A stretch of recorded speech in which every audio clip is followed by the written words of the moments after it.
예배를 마치고 제가 예배당을 훑어보다 보면 교인들이 놓고 간 주보가 있습니다. 그 주보를 보게 되면 낙서가 되어 있습니다. 그리고 이제 핸드폰이 보급됐을 때는 이제 교인들이 핸드폰을 보기도 하지요. 주보에 낙서를 하거나 목사가 설교를 시작하면 핸드폰을 보는 경우에는 왜 그럴까요? 가장 큰 이유는 주보에 나와 있는 성경 본문과 설교 제목을 보게 되면 목사가 어떤 설교를 할지 대충 감을 잡는다는 것입니다. 오늘 우리가 함께 교독한 성경 본문 말씀도 교회를 조금 오래 다니셨다는 분들에게는 잘 알려져 있는 내용입니다. 나병 환자 10명이서 이제 예수를 만나게 되고 그 예수의 말씀하심에 순종해서 가다가 치유하심을 받은 사건의 내용입니다. 이 내용을 잘 알고 있는 만큼 우리는 설교에 대한 기대감이 떨어지게 되죠. 우리 뇌는 신경세포라고 불리는 뉴런이 있습니다. 이 뉴런이 작동하는 것은 두 가지의 작동을 하는데요. 하나는 내가 이미 익숙하게 알고 있는 것, 거기에 작동을 하죠.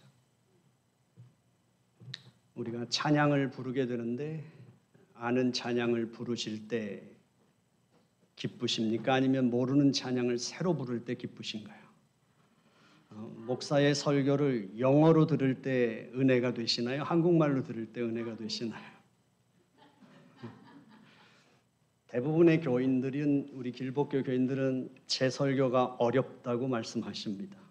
하지만 설교는 쉬운 말로 하면 쉬운 거, 어려운 말로 하면 어려운 것이 아니라 하나님의 말씀인 성경을 모르면 어렵고 말씀을 알면 통하게 돼 있습니다. 우리가 하나님의 말씀을 모른다면 설교를 통해서 은혜를 받을 확률은 훨씬 떨어지게 되겠죠. 다른 하나는 우리가 뇌가 상당히 게으른데요. 우리가 너무 익숙하게 되면 거기에 반응하는 것을 원하지 않는다는 것입니다. 우리가 어떤 것을 반복적으로 잘 알고 있는 것을 듣게 되거나 행하게 될 때 우리는 거기에 잘 반응하고 싶어 하지 않는다는 것이죠. 그래서 우리가 교회 생활을 오래 하거나 신앙이 좋다고 생각하는 분들에게 있어서 나타날 수 있는 문제지요. 저는 대부분의 그리스도인들이 집단적으로 이 뇌의 메커니즘에 빠져 있다고 생각을 합니다. 그래서 예수 그리스도에 대한 흥미를 잃어버린 그리스도인들, 예수 그리스도에 대한 흥미를 잃어버린 교회, 그러나 우리는 우리가 해왔던 것을 반복하고 있는 건 아닐까라는 거죠. 왜 그럴까요? 왜 흥미를 잃어버릴까요? 몰라서요? 아닙니다. 예수 그리스도를 너무 자주, 반복적으로, 정기적으로 들어왔기 때문에 이제 어떤 설교를 들어도 대충 감이 잡히고 어떤 이야기를 해도 우리는 그 이야기가 된 것이 지루할 뿐입니다. 그래서 우리의 뇌는 똑같은 걸 반복적으로 듣게 되면 지루합니다. 특별히 한국 교회가 갖고 있는 약점은 우리는 어떤 명제만을 말한다는 것입니다. 하나님의 말씀이 내 삶 속을 뚫고 들어와서 내게서 형성된 신앙의 언어가 만들어지거나 교회 공동체 속에서 함께 신앙생활을 하면서 그 공동체 속에서 만들어진 새로운 신앙의 언어가 형성되는 것이 아니라 누구를 만나도 우리는 예수를 믿어야 한다는 것. 성경 읽어, 기도해. 거기서 한 발자국도 나가지 않으면서 그걸 반복하게 되면서 우리는 기독교에 대한 흥미를 잃어버리게 되는 거죠. 그보다 더 큰 문제는 우리 그리스도인들에게서 하나님이 우리를 사랑하신다는 것, 예수 그리스도가 우리의 생명이시라는 것에 대해서 가슴 뜨겁게 누군가에게 말하지 못하게 됐다는 사실이죠. 그래서 우리에게서 사라진 단어, 식상한 예수, 그분입니다. 그래서 우리는 그 예수가 빠진 자리에 무엇이 들어갔을까요? 교회와 목사라는 두 가지만 들어가 있습니다. 어느 교회 다니세요? 우리 교회 오세요? 어느 목사냐? 그것으로 이미 대체돼 버린 시대를 살고 있는 거죠. 왜 그럴까요? 몰라서 그런 것이 아니라 우리는 너무 익숙해져 버려서 식상해진 신앙생활 세상에서 산다는 것이죠. 조금 더 우리가 생각해 본다면 우리는 기독교 용어에 이미 익숙해져 있습니다. 그리고 우리 손안에 있는 이 핸드폰으로 인해서 우리는 기독교인이기 때문에 찬양을 듣고 설교를 듣고 다양한 기독교 서적을 읽으면서 기독교 용어에 이미 익숙해져 있고 우리는 그것이 누구와 대화해도 이제 기독교인들끼리 만났을 때 대화가 가능하다는 것 때문에 우리가 착각하는 것이 있는데 그것이 곧 나의 신앙이라고 착각하는 것입니다. 우리는 나의 신앙이 좋다는 착각을 모두 다 갖고 사는 시대에 살고 있습니다. 그래서 섣불리 우리는 복음에 관한 이야기를 꺼내기가 어렵습니다. 그래서 기독교인들끼리 만나도 우리는 그 얘기만 빼고 다른 얘기를 다 할 수 있습니다. 그렇다면 정말 예수의 이름은 식상한 것일까요? 예수의 이름은 고루한 것일까요? 이 질문을 깔고 이제 오늘 이야기를 해보겠습니다. 누가복음 17장에 10명의 나병 환자의 이야기가 나오는데 대부분 이 본문은 교회에서 감사 설교를 할 때 이 본문이 선택됩니다. 그러나 10명의 나병 환자가 고침받고 사마리아인 한 나병 환자가 돌아와서 예수님께 감사를 할 때 예수님께서 하신 말씀은 이것입니다. 네 믿음이 너를 구원하였느니라. 일어나 가라. 분명한 것은 감사에 관한 내용이 아니라 믿음에 관한 내용이라는 것입니다. 지금 예수님께서 다루시고 있는 것은 믿음입니다. 그렇다면 이제 누가는 17장 1절에서 의도적으로 예수님의 행로를 기록하고 있습니다. 예수님께서 예루살렘으로 가실 때에 사마리아와 갈릴리 사이로 지나가시다가 한 동네에 들어가셨다. 누가는 분명하게 이 예수님의 행로를 기록하는 것이 얼마나 중요한 것인지를 알고 있었다는 것이죠. 사마리아는 북쪽 이스라엘의 수도였고 아수르에 패망하게 됩니다. 그리고 아수르는 이제 이민 정책을 펴게 되면서 그 아수르에 패망했던 북쪽 이스라엘 하나님의 백성들은 이제 혼혈 민족으로 변해가기 시작하죠. 그러면서 유대인들과 깊은 갈등을 겪게 되고 이제 배척받는 동족이 되게 됩니다. 갈릴리는 예수님이 사셨던 곳이고 예수님이 사역하셨던 곳입니다. 그러나 갈릴리는 유대보다 훨씬 더 개방적이죠. 그리고 무역 도시였습니다. 그래서 정통 유대인들은 갈릴리에 대해서 그렇게 선호하지 않았습니다. 영적으로 그렇게 건강하지 않다는 것이었겠죠. 그런데 누가가 이것을 의도적으로 기록했고 예수님은 모르셨을까요? 예수님께서 만약에 복음을 전하기 위해서라면 현대적인 시각에서 본다면 사람이 많은 곳으로 가셔야 했겠죠. 그런데 예수님은 소외되고 닫힌 도시를 향해서 가신 것입니다. 왜 그러셨을까요? 예수님은 누군가를 찾아가셨든지 누군가가 예수님을 갈망하는 그 영혼의 부르짖음을 들으시지 않았을까요? 예수님이 그 길을 선택하셨을 때는 정통 유대인들은 그 사마리아를 관통하는 것을 원하지 않았습니다. 오히려 우회해서 갔습니다. 멀었지만. 그런데 예수님은 의도적으로 그 도시를 관통합니다. 그리고 한 마을로 들어가시게 되죠. 결국 누군가를 만나기 위해서 누군가와 이제 만나서 그가 하셔야 될 일이 있었다는 것이죠. 들어가셨습니다. 그곳에는 10명의 나병 환자들이 살고 있었습니다. 그들이 그곳에 살아야만 했던 이유는 그들은 사회로부터 격리되어서 살아야만 했던 사람들이죠.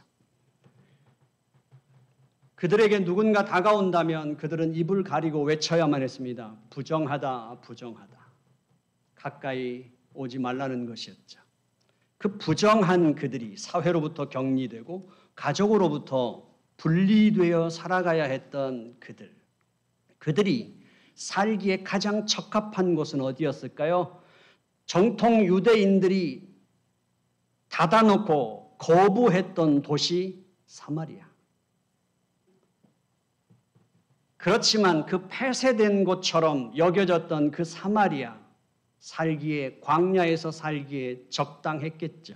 하지만 격리되는 것만으로 그들은 살 수 없었겠죠. 갈릴리라고 하는 무역 도시에서 그들은 낯선 사람들이 오고 가는 그곳에서 자신들의 국어를 통한 생명 연장하기에 결국 자신들의 그 연명하는 그 삶을 위해서 가장 적합한 곳이 그곳이었을 거라는 것은 우리가 충분히 추측할 수 있다는 사실이죠. 버려진 사람들, 바로 예수님은 그들에게로 가셨습니다. 우리는 사도행전에서 나면서부터 안전뱅이 되었던 자가 성전 미문에 앉아 있던 그 사람을 기억할 겁니다. 그는 성전의 가장 아름다운 그 미문 앞에 앉아 있었음에도 불구하고 그는 그 한 발짝 안에 성전 안으로는 들어갈 수 없었습니다. 부정했기 때문이죠. 그러나 베드로와 요한에 의해서 치유받고 난 다음에 그가 성전으로 들어가 펄쩍펄쩍 뛰면서 기뻐했다고 하는 사도행전의 그 기록이 무엇을 말하는지 우리는 잘 알고 있습니다. 하나님께도 버려진 사람, 가족에게서도 버려진 사람, 사회로부터 완전히 소외된, 분리된 삶을 사는 사람들. 결국 황량한 벌판에서 그들은 자신들의 삶과 생명을 연명해 갔던 사람들입니다. 그들이 자신들에게 있어서 느낀 것은 무엇이었을까요? 하루하루 구걸하면서 연명해가는 그들, 사람들의 멸시와 아이들의 돌팔매 같은 정도야 이제 일상이 되었겠죠.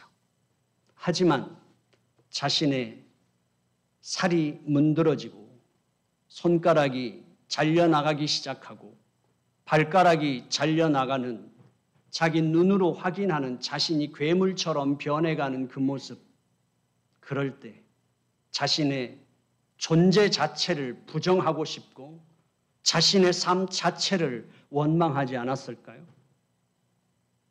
하늘 아래 그들처럼 처참한 인생이 있을까 하는 거죠.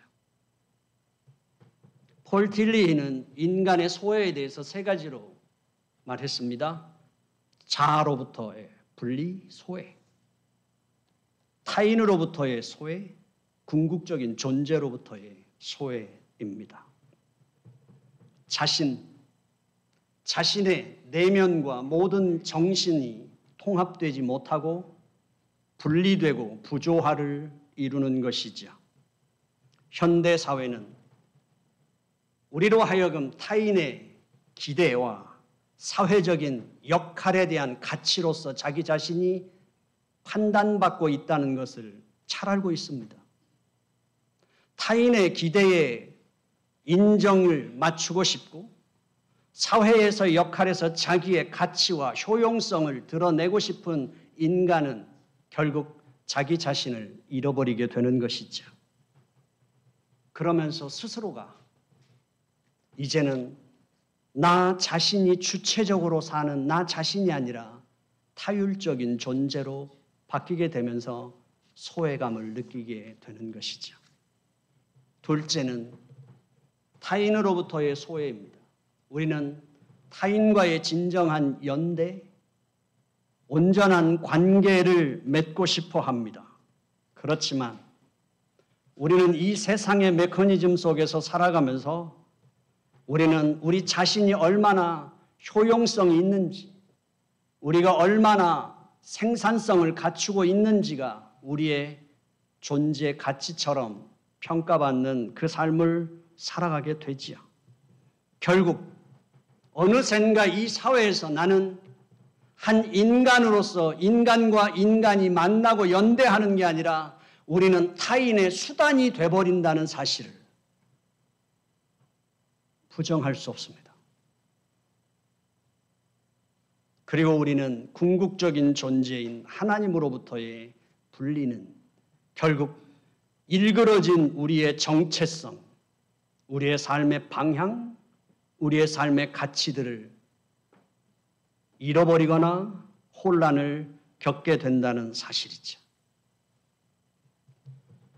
오늘 본문에 나온 것처럼 그렇게 버림받고 쫓겨난 사람들, 그 나병 환자들이 하나 둘씩 모여서 10사람이 되었습니다.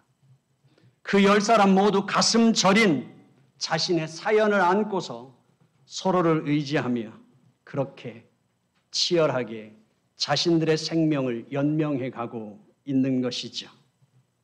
살아가고 있는 것이 아니라 연명해 가는 것이고, 사는 것이 아니라 버티고 견디는 삶이었죠. 오늘 우리는 어떨까요? 우리도 멀쩡하게 사는 것 같지만 우리 자신이 스스로가 내가 누구인가에 대한 혼란을 겪진 않으십니까? 내 진심과 내 의지와 상관없이 뒤틀리는 관계 속에서 우리는 고독해하지는 않으십니까? 우리는 살고 살아도 내 최선을 다하고 내 열심을 다하고 내 성실함을 잃지 않고 살아가는데도 불구하고 내가 누구인지, 내 삶이 어떤 삶인지 방향을 잃고 혼란을 겪을 때가 많지 않으시냐 하는 것입니다. 그렇게 그들에게 있어서 버릴 수 없는 것은 하나 있습니다. 아무리 버림받은 자처럼 광야에서 닫힌 공간에서 소외되어 살아간다 하더라도 그들에게 버릴 수 없는 것, 살아있는 한, 숨이 붙어있는 한 버릴 수 없는 것, 그것은 희망입니다. 우리가 아무리 내 자신이 혼란스럽고 내 의지와 상관없이 관계가 뒤틀리는 그 삶 속에서도 내가 누구인지 흔들림 속에서도 흔들리면 흔들릴수록 내 관계가 파괴되어 아프면 아플수록 역설적이게도 우리의 영혼은 희망을 찾고 있다는 사실이죠. 그들도 그랬을 것입니다. 내가 다시 돌아갈 수는 없을까? 내 가족에게로. 내가 사회의 한 일원으로 살아갈 수는 없는 것일까?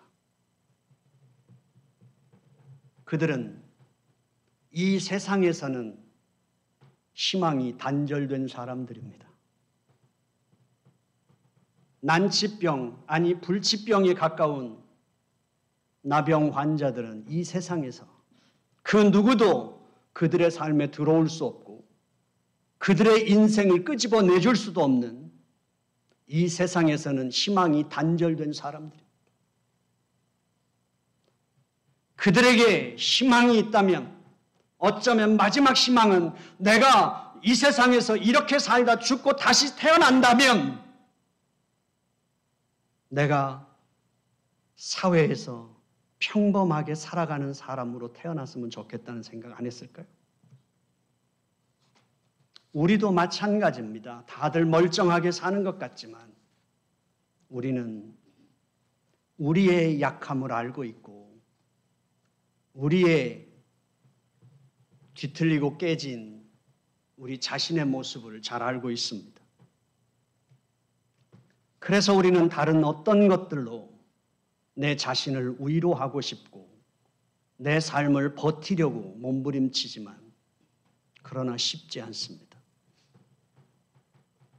그러한 그들에게 절망을 넘어서 사회의 편견과 소외를 뛰어넘어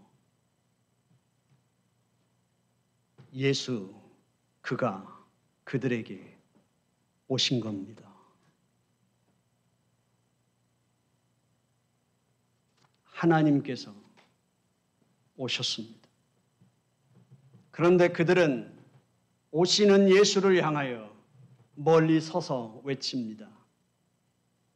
우리를 불쌍히 여겨주십시오. 그들은 이렇게 말하지 않습니다. 우리를 고쳐주십시오. 그렇게 말할 뻔한데도 그렇게 말하지 않고 우리를 불쌍히 여겨달라고 부르짖습니다.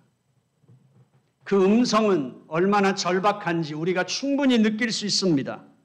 얼마나 처참한 자신들의 그 삶 속에서 희망을 구하고 있는지. 그런데 그들은 고쳐달라고 말하지 않고 불쌍히 여겨달라고 외치는 것입니다. 자기 자신을 정면으로 대면하여 자신의 그 실체를 아는 자들은 감히 고쳐달라고 말할 수 없다는 것이죠. 자기 자신이 보아도 자기 자신이 지금 살고 있는 그 삶의 처참함 속에서 고쳐달라는 것이 아니라 이 사회가 차별하고 배제시킨 그들의 인생 속에 그들은 외치는 겁니다. 내가 봐도 괴물 같은 인생이에요. 내가 봐도 불가능한 그 삶의 새로운 삶의 불가능 속에서 그들이 외치는 건 이것입니다. 나를 있는 그대로 보아주십시오. 내게 오신 당신이 나도 알고 있습니다. 내 모습이 어떤 모습인지 내 있는 모습 그대로를 보아주십시오. 불쌍히 여겨주십시오. 이것이 자기 자신으로부터 타인으로부터 궁극적인 존재인 하나님으로부터 소외를 느끼는 인간의 진정한 부르짖음이라는 사실이지요. 우리 모두의 부르짖음인 것입니다. 불쌍히 여겨달라는 그 부르짖음에 예수님은 이렇게 답변합니다. 가서 제사장들에게 너희들의 몸을 보이라. 맞지 않는 대답 같지만 여기에는 주님의 뜻이 있죠. 다시는 열리지 않는 닫혀진 그 절망 속에 희망의 빛이 들어올 수 없고 이제 이 세상 저 밖에서밖에는 나의 인생의 소망을 붙잡을 수 없는 그 인생에게 주님은 말씀합니다. 제사장이 가서 네 몸을 보이라. 고쳐진 것이 아닙니다. 치유받기 전입니다. 내 모습은 내가 봐도 처참한 모습인데도 주님은 말씀하십니다. 가서 보여라. 그들은 일어섰습니다. 그리고 뛰었습니다. 그들은 자신들의 그 처참한 삶의 자리에 다시 한번 그 자리에 갇히거나 그 자리에 짓눌리는 것이 아니라 매몰되지 않고 자기 자신으로 일어서서 그들은 뛰기 시작한 것입니다. 그것이 그들에게 필요했던 자기 자신을 대면하고 자기 자신으로 일어설 수 있는 용기였던 것이죠.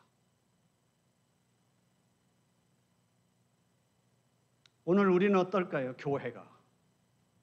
교회가 바로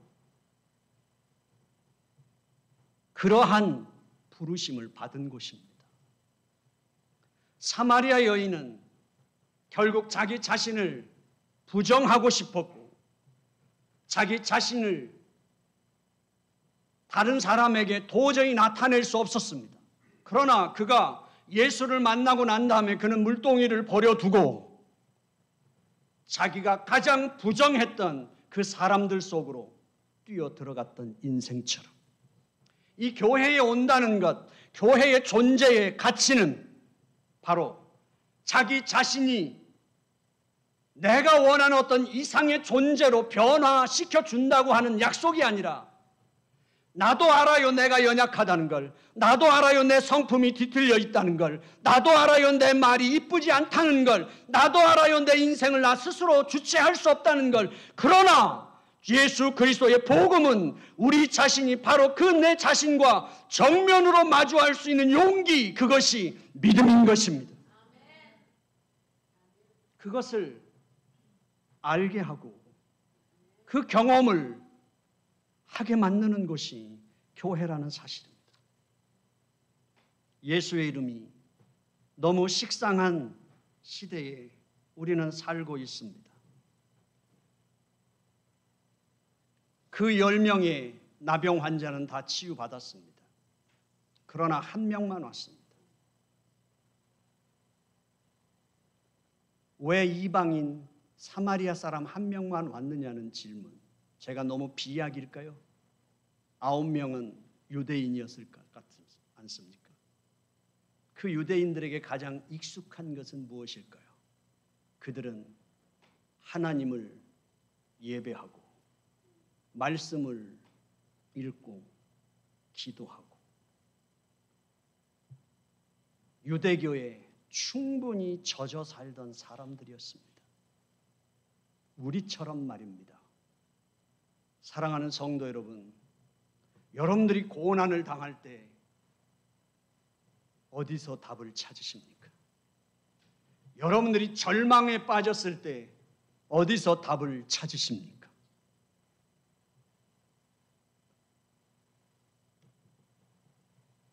저명한 사람의 가르침을 듣고 싶어 하십니까? 유튜브에서 찾으십니까? 구글에서 찾으십니까? 예수님은 나병 환자들의 문제를 치료하고 해결해 주기 위해서 그들을 만나러 가신 것이 아닙니다. 그들의 존재 앞에, 그들의 정체성 앞에 그들이 정면으로 서도록 그들을 일으켜 세우기 위해서 예수님은 그들에게 가신 줄로 믿습니다. 오늘 우리가 겪고 있는 모든 삶의 문제들, 우리가 갖고 있는 많은 한계들, 그 모든 것들에서 우리는 예수를 믿으면, 기도하면, 열심히 봉사하면 내 문제가 해결되고 내 한계가 극복되는 것이 아니라 우리는 분명히 알아야만 합니다. 그들이 외쳤던 것처럼 하나님, 내 영혼을 불쌍히 여겨 주옵소서. 우리는 우리의 전적인 부패를 고백할 수밖에 없습니다. 멀리 서서 그분 앞에 내가 다가갈 수 없는 존재라는 사실, 내가 그분 앞에 나의 정당성을 주장할 수 없는 존재라는 사실, 오직 내게 필요한 것은 그분의 은혜밖에 없다는 사실, 우리는 한 해를 또 살았습니다. 산 만큼 우리는 우리의 한계를 알고 우리의 존재의 불안정함을 우리는 인정할 수밖에 없습니다. 우리의 성실로 해결될 수 없습니다. 우리의 진정과 진심으로 풀어낼 수 없는 인간의 한계를 우리는 고백할 수밖에 없습니다. 그래서 이 대림절을 맞이하며 다시 한번 1년에 한 번씩 절기를 통해 우리는 주여 나를 불쌍히 여겨 주옵소서. 이 고백밖에는 우리에게 희망이 없습니다. 그렇다면 어떻게 해야 할까요? 우리가 너무 익숙하여 그것이 신앙인 것처럼 착각하는, 내가 신앙이 좋다고 착각하는 교만을 이제 내려놓아야만 합니다. 그리고 우리는 하나님의 말씀 앞에 다시 한번 무릎을 꿇어야만 합니다.